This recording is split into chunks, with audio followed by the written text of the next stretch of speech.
إن الحمد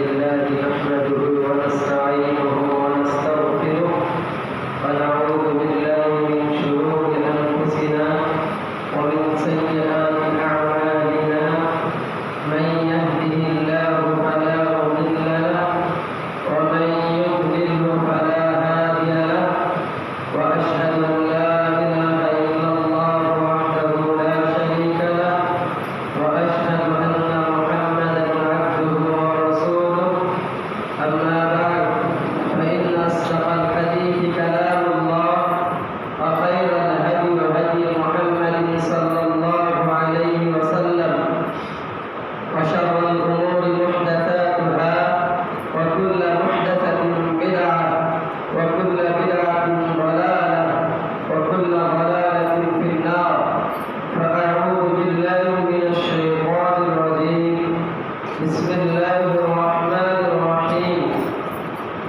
لن ينال الله لحومها ولا دماؤها ولكن يناله التقوى منكم كذلك سخرها لكم لتكبروا الله على ما هداكم وبشر المحسنين وقال تعالى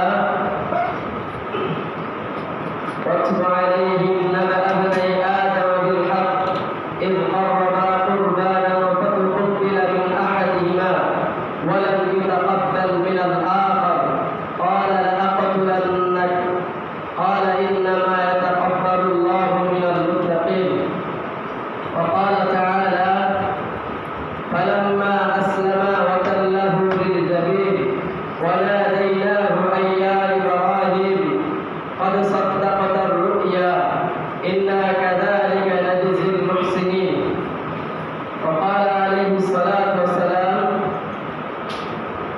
وإن الرجل لا يتصدق فأخذها بيمينه فرباها أو كما قال عليه الصلاة والسلام إن الله لا ينظر إلى صوركم وأموالكم ولكن ينظر إلى قلوبكم وأعمالكم সমস্ত প্রশংসা আল্লাহ সুবহানাহু ওয়া তাআলার জন্য যিনি আমাদেরকে অনন্য মানুষদেরকে চয়ন করে বাছাই করে পছন্দ করে জুমার সালাত আদায় করার জন্য একটি গুরুত্বপূর্ণ সময়ে যে সময়টাতে আল্লাহ সুবহানাহু ওয়া তাআলা দোয়া কবুল করে থাকেন সেই সময়ে আল্লাহ তাআলা আমাদেরকে মসজিদে নিয়ে এসেছেন সেজন্য আমরা আল্লাহ সুবহানাহু ওয়া তাআলার শুকরিয়া জ্ঞাপন করি আলহামদুলিল্লাহ সালাতু সালাম বর্ষিত হোক রাসূলুল্লাহ সাল্লাল্লাহু আলাইহি ওয়াসাল্লামের উপর সাল্লাল্লাহু আলাইহি ওয়াসাল্লাম। প্রিয় উপস্থিতি, আমি আপনাদের সামনে দাঁড়িয়েছি কয়েকটা বিষয় নিয়ে কথা বলবো। সেটা হচ্ছে আমরা এখন অবস্থান করতেছি জিলহজ মাসে। এই জিলহজ মাসকে কেন্দ্র করে আল্লাহ সুবহানাহু ওয়া তাআলা মানুষের আমার জন্য কিছু সুযোগ করে দিয়েছেন। এর মধ্যে থেকে সবচেয়ে বড় সুযোগ দিয়েছেন যে বান্দারা আল্লাহ সুবহানাহু ওয়া তাআলার জন্য কুরবানি পেশ করবে। আর এই মাসের মধ্যে সবচেয়ে উত্তম আমল হচ্ছে কুরবানি করা, আল্লাহ তাআলার সন্তুষ্টির জন্য কোনো পশুকে জবাই করা। এটা আল্লাহ সুবহানাহু ওয়া তাআলার কাছে সবচেয়ে প্রিয় আমল এই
সুন্দরী ছিল না। এই জন্যই কাবিল আর সে সময় একটা বিধান ছিল, যার সাথে যেই যমজ হয়েছে সে তাকে বিবাহ করতে পারবে না, বরং কি বিপরীত করে বিবাহ করবে। কাবিলের সাথে সুন্দরী মেয়ে জন্মগ্রহণ করেছে, এই জন্য কাবিল চাচ্ছে যে তাকেই বিয়ে করবে, তার সাথে যে জন্মগ্রহণ করেছে। কিন্তু শরীয়ত ছিল কি না বিপরীত পাবে, কাবিলের সাথে যে মেয়ে জন্মগ্রহণ করেছে সে তাকে বিবাহ করতে পারবে না, অর্থাৎ হাবিলের সাথে যে মেয়ের জন্ম হয়েছে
নকশা আকারে তৈরি করে মানুষের কাছে আরো আকর্ষণীয়ভাবে তৈরি করে এটাকে উপস্থাপন করা হয়।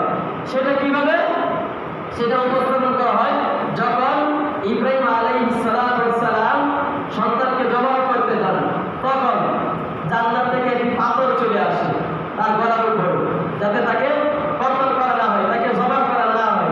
এইভাবে 2 থেকে 3 বার পর্যন্ত এইভাবে চলে। এই বর্ণনাটা হাদিসের মধ্যে পাওয়া যায়। হ্যাঁ, তবে আল্লাহ সুবহানাহু ওয়া তাআলা যখন তাকে শুয়ে দিয়েছিলেন, যখন ইসমাঈল আলাইহিস সালাম শুয়ে গিয়েছিলেন জবের জন্য, নিজেকে জবের করে দেওয়ার জন্য প্রস্তুতি নিলেন, তখন আল্লাহ সুবহানাহু ওয়া তাআলা জান্নাত থেকে একটি দুম্বা দিলেন। তার বিনিময়ে আল্লাহ সুবহানাহু ওয়া তাআলা ইসমাঈল আলাইহিস সালামকে মুক্ত করলেন। তারপর অংশতেই রয়েছে ফালাম্মা আসলামা ওয়া তাল্লাহু লিল জাবিন ওয়া নাদাইনাহু আইয়া ইব্রাহিম قد صدقت الرؤيا إنا كذلك نجزي المحسنين। নিশ্চয় আমি এভাবেই প্রতিদান দিয়ে থাকি সৎকর্মশীলদেরকে। ইন্না কাযালিকা নাজজিল মুহসিনিন ইন্না হাযা লাহুল বালাউল মুবিন। আর নিশ্চয় এটা একটা সুস্পষ্ট একটি পরীক্ষা। ইন্না হাযা লাহুল বালাউল মুবিন ওয়া ফাদাইনাহু বিযিবহিন আযীম। আল্লাহ তাআলা বলেন, আর অবশ্যই আমি তাকে মুক্ত করে দিয়েছি বিযিবহিন আযীম, এক মহান জবেহের মাধ্যমে। এই মহান জবেহের মাধ্যমে উদ্দেশ্য হচ্ছে আল্লাহ সুবহানাহু ওয়া তাআলা জান্নাত থেকে একটি দুম্বা দিয়ে দিলেন। এই দুম্বাটা জবেহ করা হয়, তখন আর ইসমাঈল আলাইহিস সালামকে জবেহ করা হয় না। এই যে এটা হচ্ছে ইব্রাহিম এবং ইসমাঈল আলাইহিস সালামের ঘটনার ব্যাপারে।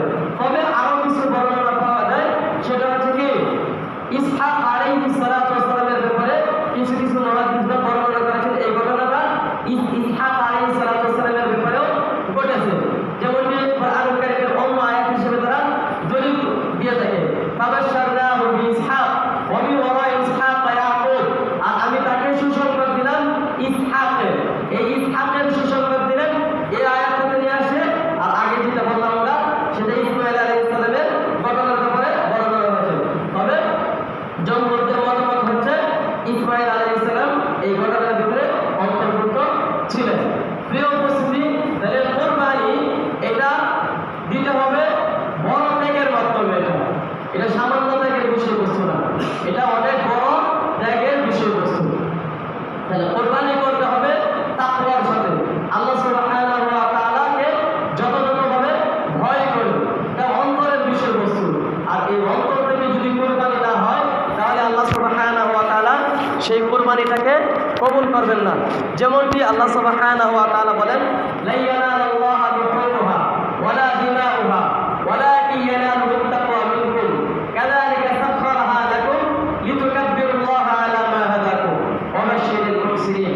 লা ইয়ানালুল্লাহা বিহুরুহা, আল্লাহ তাআলার কাছে পৌঁছায় না। লা ইয়ানালুল্লাহা বিহুরুহা, এই কুরবানি আল্লাহ তাআলার কাছে পৌঁছাবে না। ওয়ালাকিন ইয়ানালুহুত তাকওয়া মিনকুম, বরঞ্চ তোমাদের থেকে তাকওয়াটা পৌঁছায়। আর আমরা তাকওয়ার ব্যাপারে রমজানে আলোচনা করে আসছিলাম যে তাকওয়া কাকে বলে। তাকওয়াটা আল্লাহ তাআলার কাছে গ্রহণযোগ্য, অর্থাৎ মানুষের অন্তরটা আল্লাহ তাআলার কাছে গ্রহণীয় বিষয়বস্তু, এবং যে আমলটা হবে সুন্নাহ পদ্ধতিতে, সেই আমলটা আল্লাহ সুবহানাহু ওয়া তাআলা কবুল করে থাকবেন। ওয়ালাকিন ইয়ানালুহুত তাকওয়া মিনকুম কাযালিকা সাখখারাহা লাকুম। আর এটাই আল্লাহ সুবহানাহু ওয়া তাআলা তোমাদের জন্য বিধিবদ্ধ করে দিয়েছেন। এটা কি আল্লাহ সুবহানাহু ওয়া তাআলা তোমাদের জন্য নিয়ম করে দিয়েছেন। সাখখারাহা লাকুম লিতুকাব্বিরুল্লাহা আলা মা হাদাকুম, যেন তোমরা আল্লাহ সুবহানাহু ওয়া তাআলার বরত্ব প্রকাশ করতে পারো। লিতুকাব্বিরুল্লাহা আলা মা হাদাকুম ওয়া বাশশিরিল মুহসিনিন। আর তুমি মুহসিনদেরকে সুসংবাদ দিয়ে দাও। আল্লাহ নবী সাল্লাল্লাহু আলাইহি ওয়াসাল্লাম অন্য একটি হাদিসের মধ্যে বলেছেন, ইন্নাল্লাহা লা ইয়ানজুরু ইলা সুওয়ারিকুম ওয়া আমওয়ালিকুম। নিশ্চয়ই আল্লাহ সুবহানাহু ওয়া তাআলা তোমাদের আকৃতির প্রতি দৃষ্টি দেন না, এবং তোমাদের সম্পদের প্রতি আল্লাহ সুবহানাহু ওয়া তাআলা দৃষ্টি দেন না। ওয়ালাকিন ইয়ানজুরু ইলা কুলুবিকুম ওয়া আমালিকুম, বরঞ্চ আল্লাহ সুবহানাহু ওয়া তাআলা তোমাদের আমল এবং তোমাদের অন্তরের প্রতি দৃষ্টি দেন। তাহলে আল্লাহ সুবহানাহু ওয়া তাআলার কাছে গ্রহণযোগ্যতার বিষয়বস্তু হচ্ছে অন্তর। আল্লাহ সুবহানাহু ওয়া তাআলার কাছে গ্রহণযোগ্যতার বিষয়বস্তু হচ্ছে আমাল, যে আমলটা সুন্নাহ অনুযায়ী হবে এবং শুধুমাত্র আল্লাহ সুবহানাহু ওয়া তাআলার জন্যই হবে। আল্লাহ সুবহানাহু ওয়া তাআলার জন্য ইবাদতটা যেন খাস হয়। এই ব্যাপারে আল্লাহ সুবহানাহু ওয়া তাআলা কুরআনুল কারীমে বিভিন্ন জায়গায় আদেশ করেছেন, ওমা উমিরু ইল্লা লিয়াবুদুল্লাহা মুখলিসিনা লাহুদ্দিন। আর তাদেরকে আদেশ করা হয়েছে ইবাদতটা যেন শুধুমাত্র আল্লাহ সুবহানাহু ওয়া তাআলার সন্তুষ্টির জন্যই হয়। ওমা উমিরু ইল্লা লিয়াবুদুল্লাহা মুখলিসিনা লাহুদ্দিন হুনাফা ওয়া ইউকিমুস সালাতা ওয়া ইউতুজ যাকাতা ওয়া যালিকা দীনুল কাইয়্যিমা। এই সবগুলোই কর্ম হবে, সালাত, সিয়াম, যাকাত, এই সবগুলোই হবে শুধুমাত্র আল্লাহ সুবহানাহু ওয়া তাআলার সন্তুষ্টির জন্য। এই ইবাদতের মধ্যে কোনো প্রকার শিরিক থাকবে না। আল্লাহ সুবহানাহু ওয়া তাআলা বলেন, ফামান কানা ইয়ারজু লিকা রাব্বিহি ফালইআমাল আমালান সালিহা ওয়া লা ইশরিক বিইবাদাতি রাব্বিহি আহাদা। সুতরাং যে ব্যক্তি তার রবের সাক্ষাতের আশা পোষণ করে, ফামান কানা ইয়ারজু লিকা রাব্বিহি ফালইআমাল আমালান সালিহা, সুতরাং সে যেন আমলে সালেহ করে, অর্থাৎ বিদাত যুক্ত আমল যেন না করে। কেউ যদি বিদাত যুক্ত আমল করে তাহলে সেই আমলটা গ্রহণযোগ্য হবে না। অন্য আয়াতে আল্লাহ সুবহানাহু ওয়া তাআলা বলেন, ওয়া কাদিমনা ইলা মা আমিলু মিন আমালিন ফাজআলনাহু হাবাআম মানসুরা। আর কিয়ামতের দিন আল্লাহ সুবহানাহু ওয়া তাআলা এই আদম সন্তানের আমলের প্রতি দৃষ্টি দিবেন। আল্লাহ সুবহানাহু ওয়া তাআলা এই আদম সন্তানের আমলের প্রতি আগাবেন। ওয়া কাদিমনা ইলা মা আমিলু মিন আমালিন ফাজআলনাহু হাবাআম মানসুরা। অতঃপর সেই আমলগুলোকে আমি বিক্ষিপ্ত ধূলিকণাতে পরিণত করে দিব। কেন? এই আমলটা সুন্নাহ পদ্ধতিতে হয় নাই। এই আমলের মধ্যে আল্লাহ সুবহানাহু ওয়া তাআলার ইখলাস ছিল না, একনিষ্ঠতার সাথে সেই আমলটা হয় নাই। বিদায় আল্লাহ সুবহানাহু ওয়া তাআলা এই আমলটাকে কোনো মূল্যায়নই করবেন না। প্রিয় উপস্থিতি, তাহলে আল্লাহ সুবহানাহু ওয়া তাআলার কাছে আমল গ্রহণযোগ্য হওয়ার জন্য শর্ত হচ্ছে ইবাদত শুধুমাত্র আল্লাহ তাআলার সন্তুষ্টির জন্য, অর্থাৎ নিয়তকে খাস করতে হবে, একনিষ্ঠতার সাথে শুধুমাত্র আল্লাহ সুবহানাহু ওয়া তাআলার জন্য ইবাদত করতে হবে। দ্বিতীয়ত, সুন্নাহ পদ্ধতিতে হতে হবে। প্রিয় উপস্থিতি, আল্লাহ নবী সাল্লাল্লাহু আলাইহি ওয়াসাল্লাম বলেছেন, ইন্নাল আবদা ইযা তাসাদ্দাকা, যখন বান্দা কোনো সদকা করে থাকে, ইন্নাল আবদা ইযা তাসাদ্দাকা মিন তাইয়িবিন, যখন বান্দা আল্লাহ তাআলার সন্তুষ্টির জন্যই কোনো সদকা করে থাকে, ফাআখাযা বিয়ামিনিহি তাকাব্বালাহা আল্লাহু মিনহু, আল্লাহ তাআলা বান্দার থেকে সেই আমলটা কবুল করে থাকেন। ফাআখাযা বিয়ামিনিহি ফারাব্বাহা, আল্লাহ তাআলা সেই আমলটা গ্রহণ করেন তার ডান হাত দিয়ে। প্রিয় উপস্থিতি, এই জায়গায় একটা আকীদার বিষয়বস্তু রয়েছে।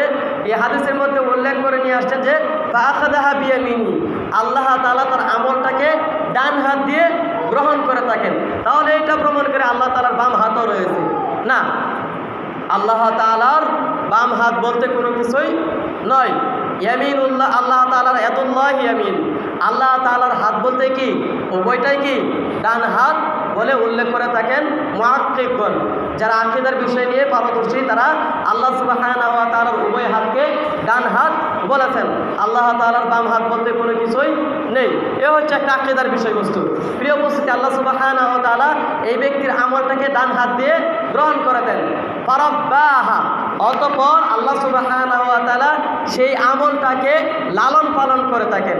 ফারাব্বাহা, আল্লাহ তাআলা সেই ব্যক্তির আমলকে লালন পালন করে থাকেন, এটাকে বড় থেকে বড় আকার ধারণ করে থাকেন। যেমন আল্লাহ নবী সাল্লাল্লাহু আলাইহি সাল্লাম উদাহরণ দিয়ে বলতেছেন, কামা ইউরাব্বি আহাদুকুম মুহরাহু আও ফাসিলাহু, যেমনইভাবে তোমাদের মধ্যে থেকে কোনো ব্যক্তি সে তার উটের বাচ্চাকে লালন পালন করে থাকে, উটের বাচ্চাকে লালন পালন করে সে এটাকে বড় থেকে বড় আকার ধারণ করে থাকে। আল্লাহ নবী সাল্লাল্লাহু আলাইহি সাল্লাম বলেছেন, আল্লাহ সুবহানাহু ওয়া তাআলাও ঠিক এই বান্দার আমলকে এইভাবে লালন পালন করেন। বান্দার আমলকে আল্লাহ সুবহানাহু ওয়া তাআলা এক থেকে বহু গুণ আল্লাহ সুবহানাহু ওয়া তাআলা এটার প্রতিদান দিয়ে থাকে।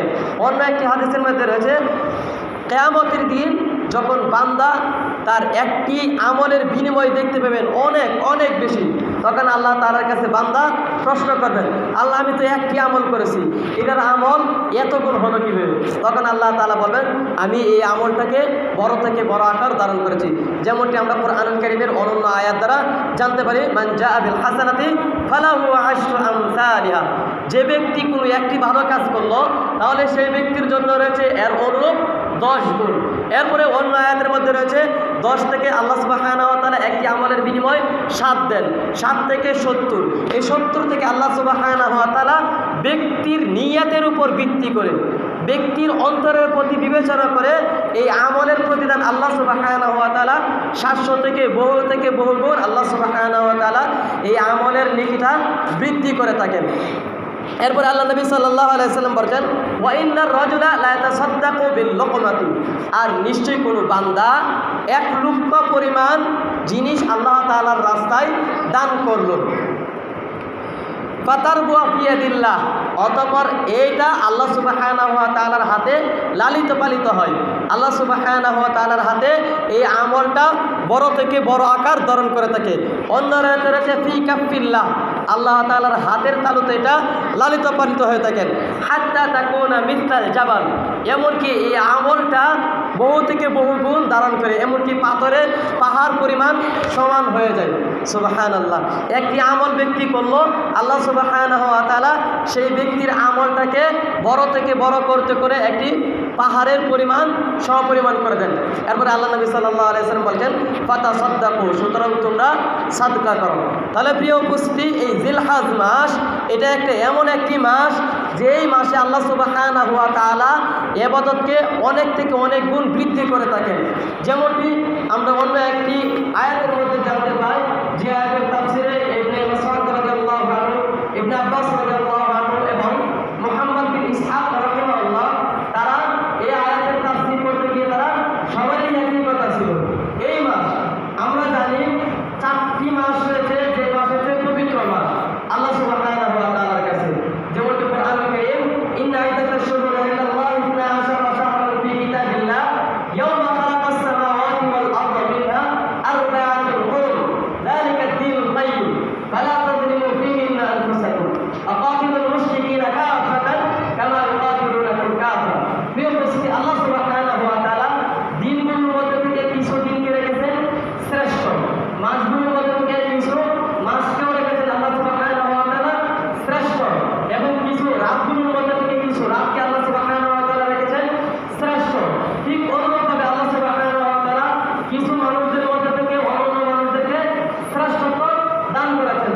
যেমন দিনগুলোর মধ্যে থেকে শ্রেষ্ঠ দিন আমরা সপ্তাহের মধ্যে দেখি, সব দিনই আল্লাহ সুবহানাহু ওয়া তাআলার কাছে প্রিয়, সব দিনই আল্লাহ সুবহানাহু ওয়া তাআলা আমাকে কবুল করে থাকেন।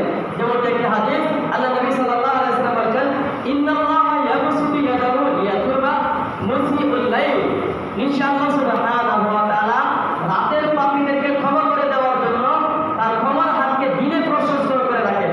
ওয়া ইন্নাল্লাহা ইয়াবসুতু ইয়াদাহু লিয়াতুবা মুসিউল নাহার, আর নিশ্চয় আল্লাহ সুবহানাহু ওয়া তাআলা দিনের পাপীদেরকে ক্ষমা করে দেওয়ার জন্য রাতে তিনি তার ক্ষমার হাতকে প্রশস্ত করে রাখেন। আমরা আরেকটি হাদিস জানতে পাই, আল্লাহ সুবহানাহু ওয়া তাআলা রাতের 1/3 যখন চলে যায় তখন দুনিয়ার আসমানে নেমে এসে রাতে তিনি বলতে থাকেন, এমন কি আছে যে আমার কাছে চাবে, আমি তাকে দান করব। মাইয়াদউনি ফাআস্তাজিবা লাহু, এমন কি আছে যে আমাকে ডাকবে, আমি তার ডাকে সাড়া দিব।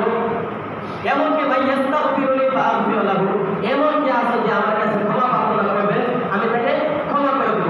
প্রিয় উপস্থিতি, এই হাদিসটা দ্বারা আমরা জানতে পাই যে আল্লাহ সুবহানাহু ওয়া তাআলা রাতে তিনি তার ক্ষমার হাতকে প্রশস্ত করে রাখেন। আর আগের হাদিসটা দ্বারা আমরা জানতে পাই যে আল্লাহ সুবহানাহু ওয়া তাআলা দিনে এবং রাতে উভয় সময় বান্দাদেরকে ক্ষমা করে থাকেন। এটা হচ্ছে আম হাদিস। এরপরে আল্লাহ নবী সাল্লাল্লাহু আলাইহি ওয়াসাল্লাম থেকে হাদিস বর্ণিত হয়েছে, আল্লাহ নবী সাল্লাল্লাহু আলাইহি ওয়াসাল্লাম সোমবার এবং বৃহস্পতিবার এই দুই দিন তিনি সিয়াম পালন করতে পছন্দ করেন, এবং এই দুইটা দিন আল্লাহ সুবহানাহু ওয়া তাআলার কাছে আমল উঠানো হয়।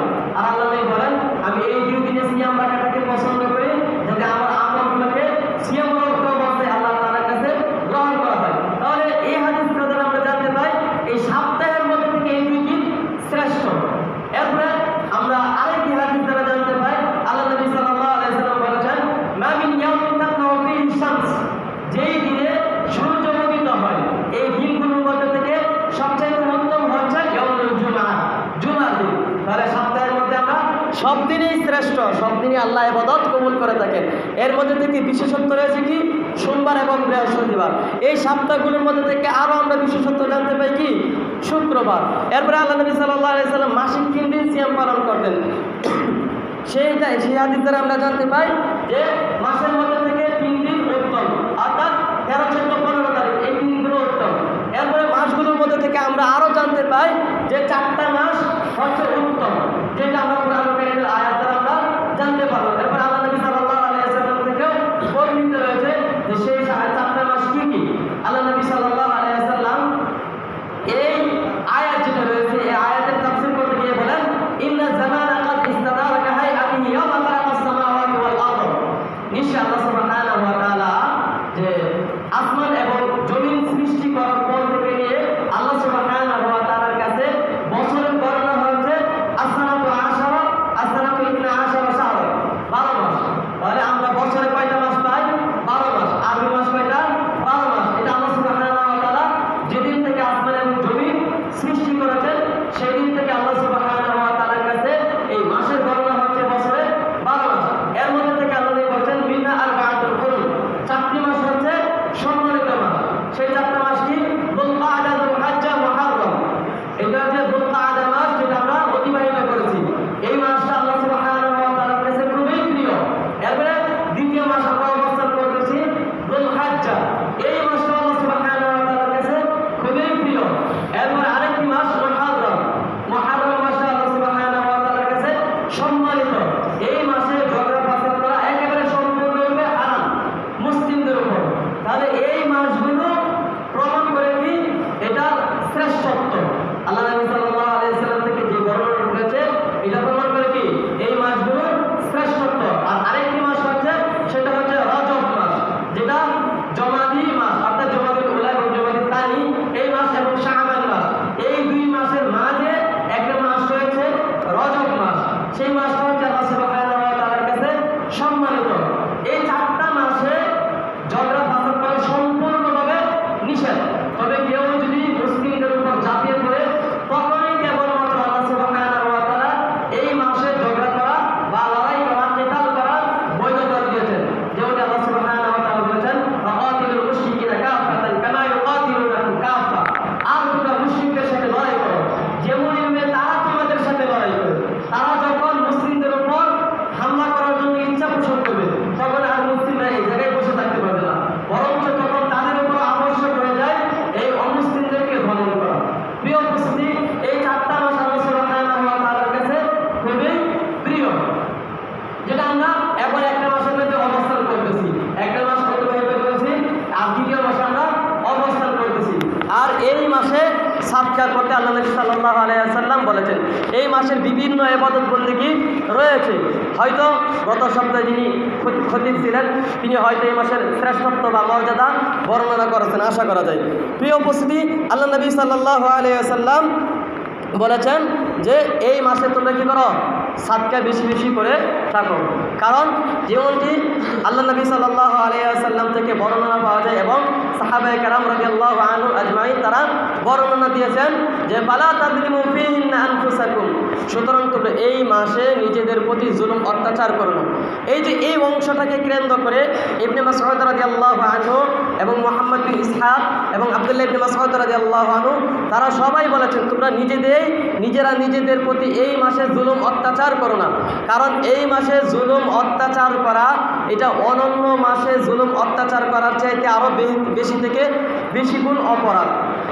এমনি আমরা জানি অপরাধ সর্বদাই অপরাধ, কিন্তু এই মাসের শ্রেষ্ঠত্ব বর্ণনা করতে গিয়ে তারা বলেছেন যে এই মাসে তোমরা নিজেরা নিজেদের প্রতি জুলুম অত্যাচার করো না। প্রিয় উপস্থিতি, তাহলে আমরা এই একটি মাসে আমরা উপস্থাপন করছি যেটা হচ্ছে যুলহিজ্জা মাস। আর এই মাসে এমন একটি আমল রয়েছে যেটা আল্লাহ সুবহানাহু ওয়া তাআলার কাছে সবচাইতে প্রিয় আমল, সেটা হচ্ছে কি? কোরবানি। আর কোরবানি কাকে বলা হয় সেটাও আমরা জেনে নেই। কোরবানি বলা হয় এটা হচ্ছে এমন একটি বিষয়বস্তু বা এমন একটি পশু আল্লাহ সুবহানাহু ওয়া তাআলার সন্তুষ্টির জন্য নির্দিষ্ট সময়ে নির্দিষ্ট পদ্ধতিতে উৎসর্গ করা। কোরবানি কাকে বলা হয়? কোরবানি বলা হয় যে আল্লাহ সুবহানাহু ওয়া তাআলার সন্তুষ্টির উদ্দেশ্যে নির্দিষ্ট দিনে নির্দিষ্ট পদ্ধতিতে আল্লাহ সুবহানাহু ওয়া তাআলার জন্য কোনো প্রাণীকে উৎসর্গ করা হচ্ছে কোরবানি বলা হয়। প্রিয় উপস্থিতি, হচ্ছে কোরবানি। কোরবানি যারা দিবে তাদের জন্য কি বিষয়বস্তু করণীয়, তাদের জন্য ইসলামে কি বিধান দিয়েছে?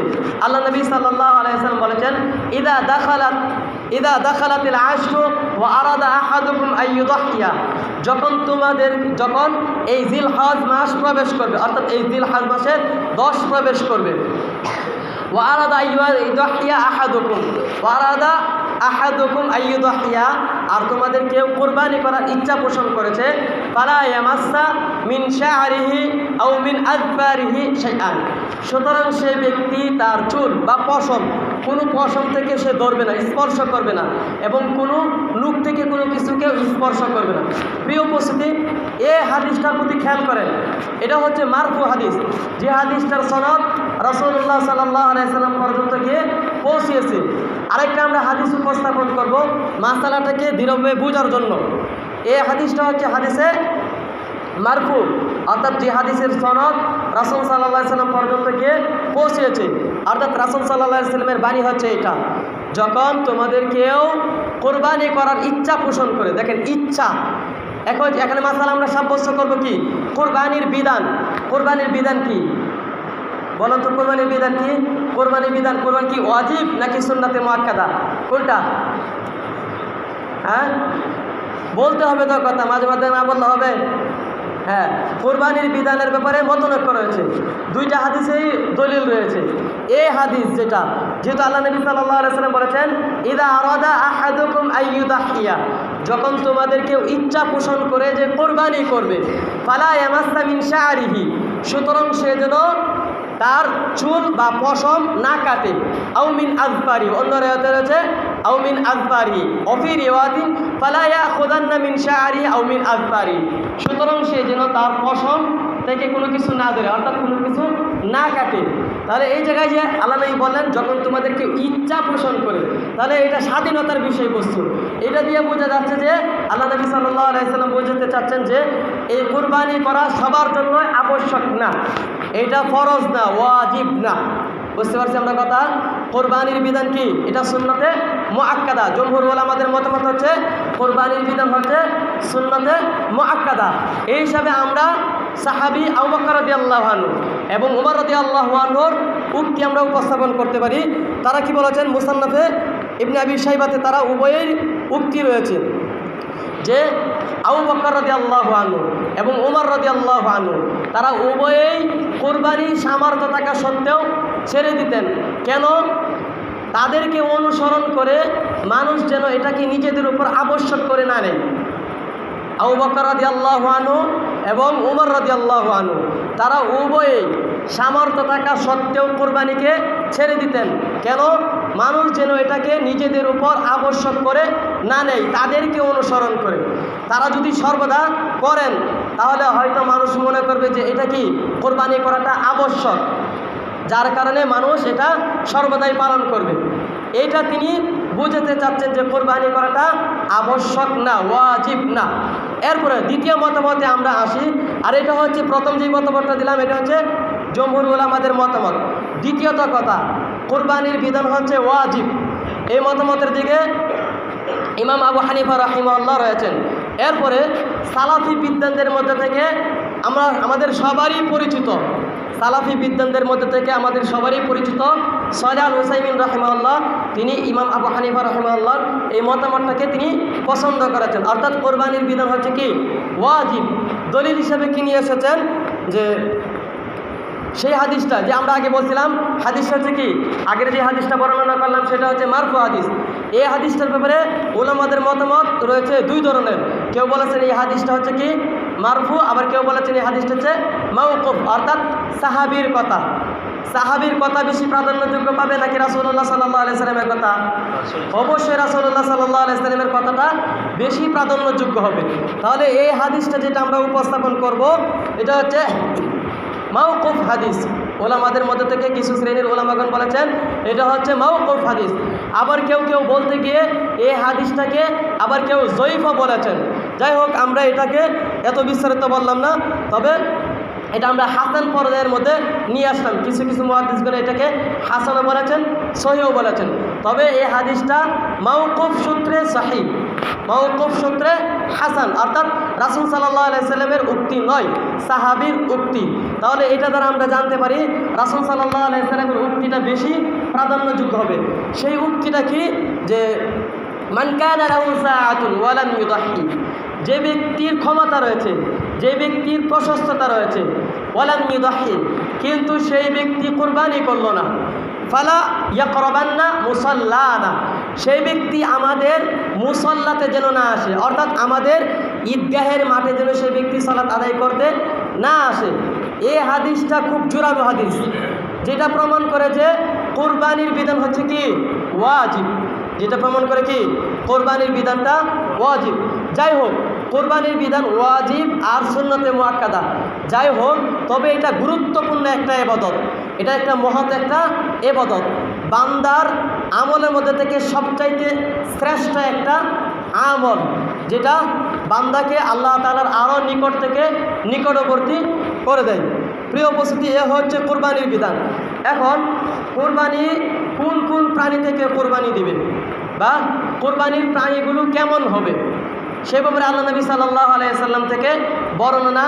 4 ধরনের প্রাণী কোরবানি দেওয়া যাবে না, 4 ধরনের প্রাণী কোরবানি দেওয়া যাবে না।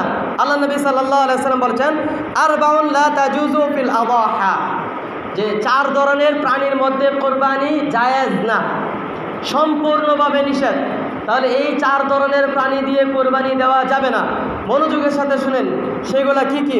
আল্লাহ নবী সাল্লাল্লাহু আলাইহি সাল্লাম বলেছেন আল আওরাউ আল বাইয়িন ওয়া আওরাহা, 1 নাম্বার এটা হচ্ছে কানা, যেটার কানাটা একবারে স্পষ্ট, অর্থাৎ পশু দেখতে পাচ্ছে না, অন্ধ।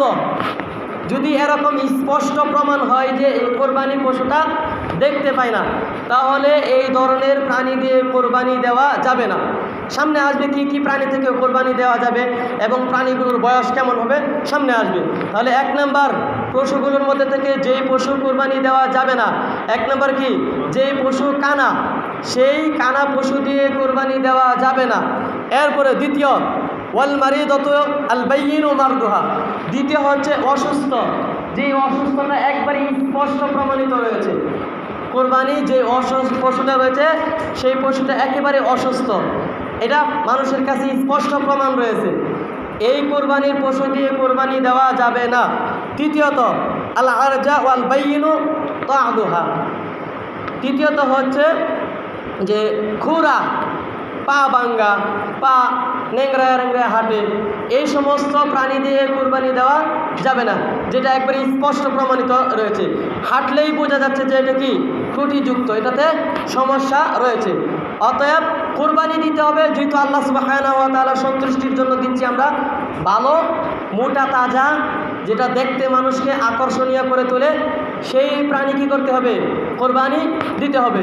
যেমনটি সূরা বাকারার মধ্যে এই যে বানী ইসরাঈলের কোরবানির ব্যাপারে একটা ঘটনা আমরা জানতে পাই, সেই জায়গাতে আপনারা দেখে নেবেন, তাদের বিভিন্ন প্রশ্ন ছিল। তখন আল্লাহ সুবহানাহু ওয়া তাআলা সেই আয়াতগুলোতে বর্ণনা দিয়েছেন যে এই প্রাণীগুলো এরকম এরকম হবে, যেটা মানুষ যেটা জমিতে যেটার মাধ্যমে পানি চাষ করে এরকম হতে পারবে না, খুরা হতে পারবে না, ইত্যাদি ইত্যাদি জায়গাতে বর্ণনা রয়েছে। আর আল্লাহ নবী সাল্লাল্লাহু আলাইহি সাল্লামের বর্ণনাও এরকম খুরা হতে পারবে না, যে এই খুরাটা একবারে স্পষ্টভাবে প্রমাণিত। এরপরে 4 নাম্বার আল কাসিরাতুল লাতী লা তুনকি, এটা হচ্ছে এমন দুর্বল কুরবানির পশু যেটা চলতে পারে না, সবার সাথে তাল মিলিয়ে থাকতে পারে না, দাঁড়িয়ে থাকাটাও তার জন্য কষ্টকর হয়।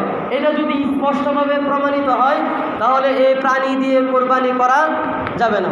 এ হচ্ছে 4 ধরনের প্রাণী যেগুলা দিয়ে কোরবানি করা যাবে না। এরপরে কোরবানির ফজিলতের ব্যাপারে আমরা বললাম যে আদম সন্তান যে ইয়াউমুন নাহার অর্থাৎ 10ম জিলহজ অর্থাৎ কোরবানির দিনে যে আমল করে, এই আমলগুলোর মধ্যে থেকে সবচাইতে আল্লাহ তাআলার কাছে প্রিয় আমল হচ্ছে কি, কোরবানি করা। এটা হচ্ছে রক্ত প্রবাহিত করা। প্রিয় উপস্থিতি, কিয়ামতের দিন এই কোরবানির পশু উপস্থিত হবে। কিয়ামতের দিন কোরবানির পশু উপস্থিত হবে। এটা আল্লাহ সুবহানাহু ওয়া তাআলা ব্যক্তির মর্যাদাটাকে আরও বহু থেকে বহুগুণ বাড়িয়ে দেন। আর ব্যক্তির যদি অন্তর বিশুদ্ধ থাকে, আল্লাহ তাআলার সন্তুষ্টির জন্যই যদি কোরবানি দিয়ে থাকে, তাহলে আল্লাহ সুবহানাহু ওয়া তাআলা এই কোরবানিটা কেমনভাবে কবুল করে থাকেন।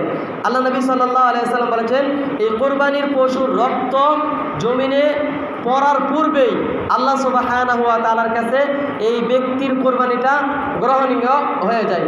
এই ব্যক্তির মর্যাদাটা আল্লাহ সুবহানাহু ওয়া তাআলার কাছে অনেক সম্মানিত হয়ে যায়। প্রিয় উপস্থিতি, কোরবানি করার সময় কখন? কোরবানি করার সময় কখন থেকে? 10 জিলহজ সালাত আদায় করার পর থেকে নিয়ে শুরু করে 4 দিন পর্যন্ত থাকবে। 10, 11, 12, 13 এই 4 দিন পর্যন্ত কোরবানি করতে পারবে। তবে সবচাইতে উত্তম কোন দিন? 10 জিলহজ। সেই দিনে কোরবানি করাটা হচ্ছে সবচাইতে ভালো, উত্তম।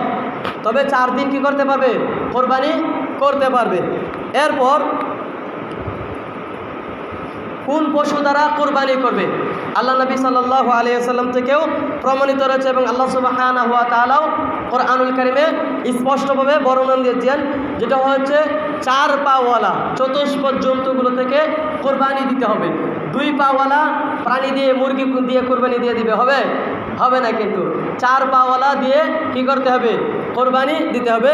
এবং 4 পাগুলোর মধ্যে থেকে আল্লাহ নবী সাল্লাল্লাহু আলাইহি ওয়াসাল্লাম থেকে নির্দিষ্ট কিছু প্রাণী রয়েছে, সেই প্রাণীগুলো দিয়েও কেবলমাত্র কি করতে হবে? কোরবানি করতে হবে। আল্লাহ সুবহানাহু ওয়া তাআলা বলেন, ওয়ালিকুল্লি উম্মাতিন জাআলনা মানসাকান, আর আমি প্রত্যেকটা জাতির জন্য ঈদ রেখেছি, মানসাকান রেখেছি, অর্থাৎ ঈদ নির্ধারণ করে রেখেছি। লিয়াযকুরু ইসমাল্লাহি আলা মা রাযাকাহুম মিন বাহিমাতিল আনআম, যাতে করে মানুষেরা এই 4 দিনে আল্লাহ সুবহানাহু ওয়া তাআলার স্মরণ করতে পারে।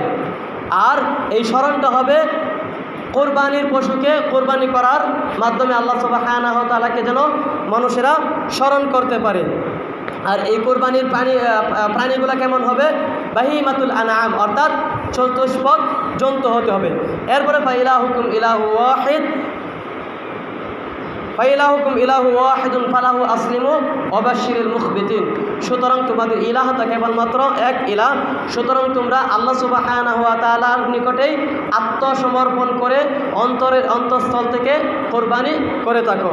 আর এটাই হচ্ছে সবচাইতে উত্তম। আল্লাহ নবী সাল্লাল্লাহু আলাইহি সাল্লাম প্রতি বছরে তিনি কোরবানি করে থাকতেন। তাহলে কোরবানি দিতে হবে কি থেকে? উট, গরু, মহিষ, ছাগল, ভেড়া, দুম্বা, এইগুলা দিয়ে কোরবানি করতে হবে। উটের ক্ষেত্রে কত বছর হতে হবে? 5 বছর হতে হবে। ছাগলের ক্ষেত্রে কত বছর হতে হবে? 1 বছর হতে হবে। গরুর ক্ষেত্রে কত বছর হতে হবে? 2 বছর হতে হবে।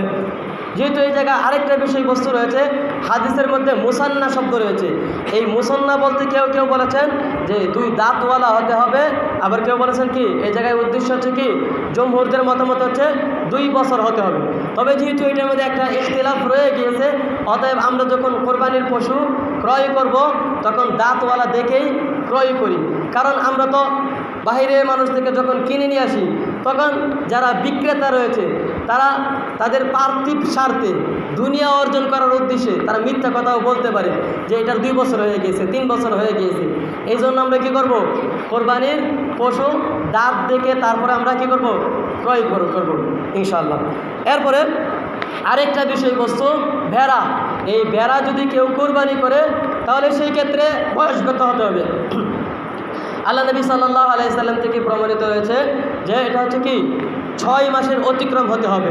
6 মাসের উপরে যদি হয় এবং মোটা তাজা দেখতে 1 বছরের মতনই হয়ে যায়, তাহলে এই ভেড়া দিয়ে কেবলমাত্র কোরবানি করতে পারবে। আর ছাগল দিয়ে কোরবানি করতে পারবে না 6 মাসের উপরে গেলে। ছাগলের ক্ষেত্রে 1 বছর হচ্ছে শর্ত। এরপরে শরিকানা কোরবানির ক্ষেত্রে বিষয়বস্তু 7 জন, এটা আমরা সবাই জানতে পারি। উট এবং গরুর ক্ষেত্রে 7 জনে কোরবানি করতে পারবে। আর ছাগলের ক্ষেত্রে 1 জনই কেবলমাত্র কোরবানি করবে। আর একজন যখন কোরবানি করে তখন সে তার পরিবারের সবাইকেই অন্তর্ভুক্ত করতে পারে, এমনকি মৃত ব্যক্তিদেরও অন্তর্ভুক্ত করতে পারে। আল্লাহ আপনি এটা আমার থেকে কবুল করেন এবং আমার পরিবার থেকে কবুল করে থাকেন।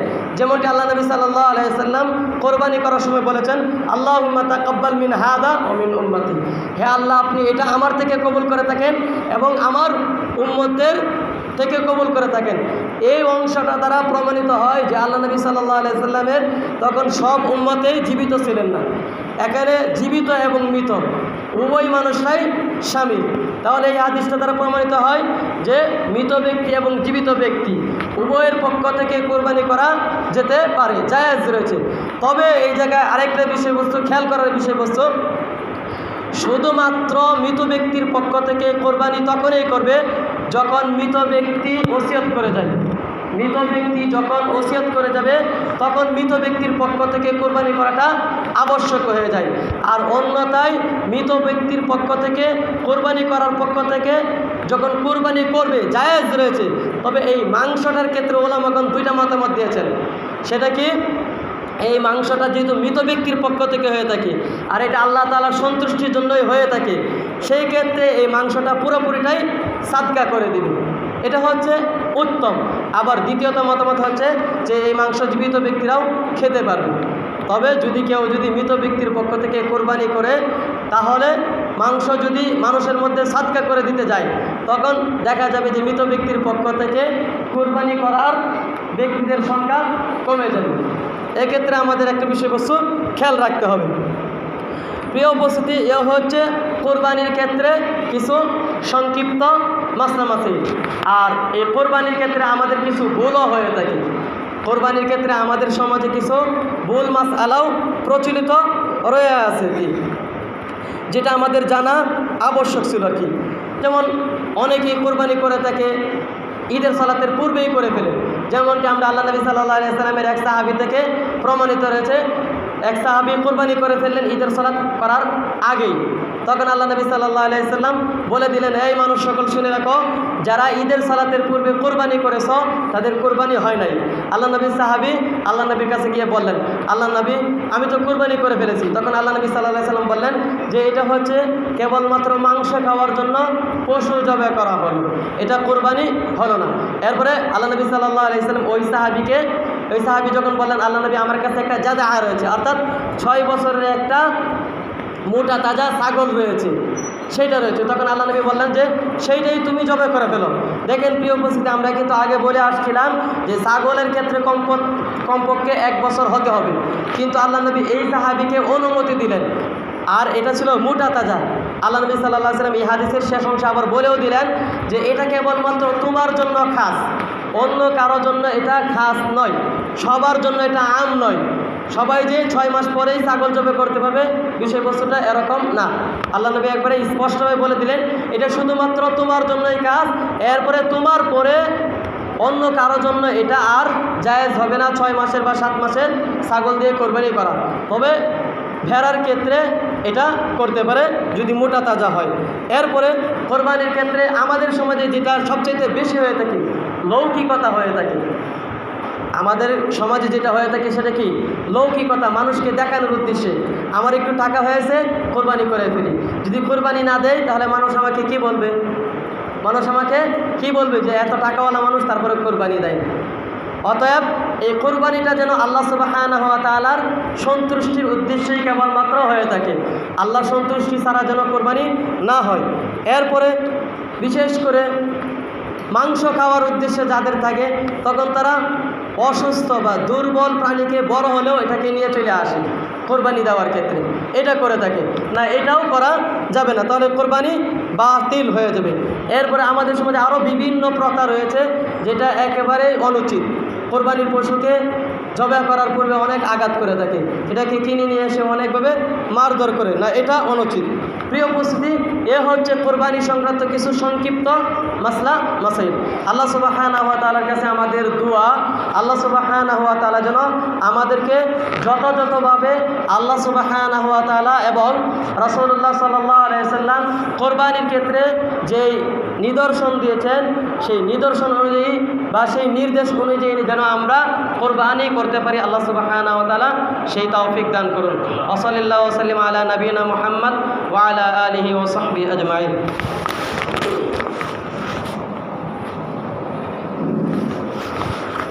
আলহামদুলিল্লাহ আলহামদুলিল্লাহিল্লাযী আকরামানা বিআশরাফিল উম্মাহ ওয়া জাআলা লানা ad-দীন সাহলাতান বাইদাআ বিল কিতাবি ওয়াস সুন্নাহ ওয়াস-সালাতু ওয়াস-সালামু আলা খায়রি খালকিহি নাবিয়্যির রাহমাহ আল্লাযী আদ্দাল আমানাহ ওয়া বাল্লাগার রিসালাহ ওয়া নাসাহাল উম্মাহ ওয়া আলা আলিহি ওয়া সাহবিহি ওয়া মান তাবি'আহুম বি ইহসানিন ইলা ইয়াউমিদ্দিন।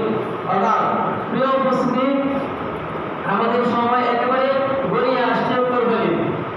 আমরা যখন কোরবানি আল্লাহ সুবহানাহু ওয়া তাআলার সন্তুষ্টির জন্যই করব, তখন আমরা আল্লাহ সুবহানাহু ওয়া তাআলার প্রিয় বান্দাতে রূপান্তরিত হতে পারব। আর বান্দা আল্লাহ সুবহানাহু ওয়া তাআলার প্রিয় হওয়ার সবচাইতে এই মাসে বড় মাধ্যম হচ্ছে কোরবানি করা। কোরবানির ক্ষেত্রে আমরা যে মাসলামাসিলগুলো উল্লেখ করেছি, সেই মাসলামাসিলের প্রতি আমাদের খেয়াল রাখা উচিত। বিশেষ করে অন্তরটাকে পরিশুদ্ধ করতে হবে। অন্তর যদি নষ্ট হয়ে যায়, অন্তরে যদি হিংসা বিদ্বেষ থাকে, অন্তর যদি লৌকিকতা থাকে যে কোরবানি হবে মানুষকে দেখানোর উদ্দেশ্যে, মানুষের বাহাবা পাওয়ার জন্য, তাহলে সেটা আল্লাহ সুবহানাহু ওয়া তাআলা কবুল করবেন না। এবং প্রতিযোগিতার উদ্দেশ্যে যদি কোরবানি হয়ে থাকে, আল্লাহ সুবহানাহু ওয়া তাআলা সেটাও কবুল করবেন না। কোরবানির ক্ষেত্রে গুরুত্বপূর্ণ একটা বিষয়বস্তু তাকওয়া, অন্তরের ভীতি। আল্লাহ সুবহানাহু ওয়া তাআলার কাছে এই বান্দার তাকওয়াটাই কেবলমাত্র পৌঁছে, এবং আল্লাহ সুবহানাহু ওয়া তাআলার কাছে ব্যক্তির অন্তরটা পৌঁছায়। অন্তর যদি বিশুদ্ধ হয় তাহলে আমলটাও বিশুদ্ধ হবে। আল্লাহ নবী সাল্লাল্লাহু আলাইহি ওয়াসাল্লাম বলেছেন, আলা ইন্না ফিল জাসাদি মুদগা ইযা সালাহাত সালাহাল জাসাদু কুল্লু ওয়া ইযা ফাসাদাত ফাসাদাল জাসাদু কুল্লু আলা ওয়া হিয়াল কলব। হে মানুষগণ, জেনে রাখো তোমাদের শরীরের মধ্যে, তোমাদের দেহের মধ্যে রয়েছে একটি মাংসপিণ্ড। সেটা যদি বিশুদ্ধ হয়ে যায় তাহলে সমস্ত শরীরেই বিশুদ্ধ থাকে। সেটা যদি সুস্থ থাকে পুরো শরীরটাই সুস্থ থাকে। ঠিক আমলের ক্ষেত্রে অন্তর যদি বিশুদ্ধ হয় তাহলে আমাদের আমলটা গ্রহণযোগ্য হবে। অন্তর যদি বিশুদ্ধ না হয় তাহলে সেই আমলটা গ্রহণযোগ্য হবে না। যেমনকি আল্লাহ নবী বলেছেন, ওয়া ইন্না ফিল জাসাদি মুদগা ইযা সালাহাত সালাহাল জাসাদু ওয়া ইযা ফাসাদাত ফাসাদাল জাসাদু ওয়া ইযা আলা ওয়া হিয়াল কলব। আর অন্তরের শরীরের মধ্যে একটি মাংসপিণ্ড রয়েছে, ইযা ফাসাদাত ফাসাদাল জাসাদু কুল্লু। যখন এই মাংসপিণ্ডটা নষ্ট হয়ে যায় তখন পুরো শরীরটাই অসুস্থ হয়ে যায়। এই শরীরটা মাংসপিণ্ড যখন নষ্ট হয়ে যায় তখন পুরো শরীরটাই অসুস্থতায় পরিণত হয়। ঠিক অন্তরের ক্ষেত্রে যদি অন্তরটা বিশুদ্ধ না হয় তাহলে আল্লাহ সুবহানাহু ওয়া তাআলা এই ব্যক্তির আমলটাকে কবুল করবেন না। প্রিয় উপস্থিতি, আমাদের এই ইবাদত বন্দেগীর ক্ষেত্রে আমাদের অন্তরটাকে পরিশুদ্ধ করা উচিত। অন্তর যদি বিশুদ্ধ না হয় আল্লাহ সুবহানাহু ওয়া তাআলা ইবাদতকে কবুল করবেন না। আল্লাহ সুবহানাহু ওয়া তাআলার কাছে আমাদের দোয়া, আল্লাহ সামনে একটা বড় ইবাদতের বিষয়বস্তু